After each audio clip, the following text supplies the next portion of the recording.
మామయ్య, హిందూ ఆలయాల్లో దర్గా ఉండొచ్చా?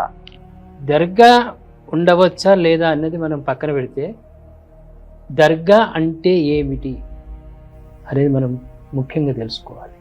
దర్గా అంటే ఏమిటో చెప్పండి మామయ్య. దర్గా అంటే సాధారణంగా ముస్లిం సూఫీ సంత్ సమాధి మీద నిర్మించిన స్థలం.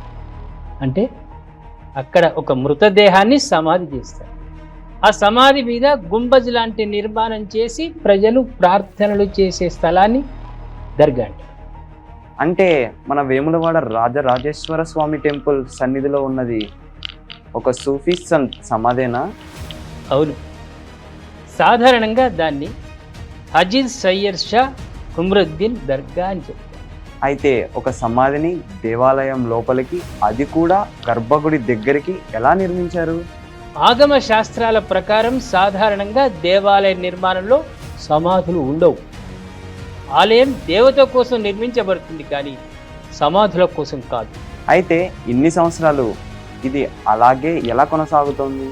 అప్పుడు ముసల్మాన్ రాజుల పరిపాలనలో హిందువులను మతం మార్చడమే వాళ్ళ మొదటి లక్ష్యం. అందుకే మన హిందువులు ఎక్కువ ఉండే ప్రదేశాలు అంటే ఇలా ఎన్నో దేవాలయాల్లో ఇలాంటి సమాధులను పెట్టి ఎంతో మందిని మతం మార్చారు, హతమార్చారు. అంటే ఇప్పుడు మన హిందువులు వాళ్ళకే తెలియకుండా మనల్ని చంపిన వాళ్ళ సమాధికే మొక్కి అలానే గుడి లోపలికి వెళ్తున్నారా? అంటే ఎంత అపచారం! అవును, మరి మన హిందువులు ఎందుకని దీనిపై ప్రశ్నించట్లేదు మామయ్య? ఎందుకంటే చాలా మందికి నిజమైన చరిత్ర పూర్తిగా తెలియదు. అయితే నిజమైన చరిత్ర తెలుసుకోవాలంటే ఎలా? చరిత్రను చదవాలి, ప్రశ్నలు అడగాలి, ఆలోచించాలి.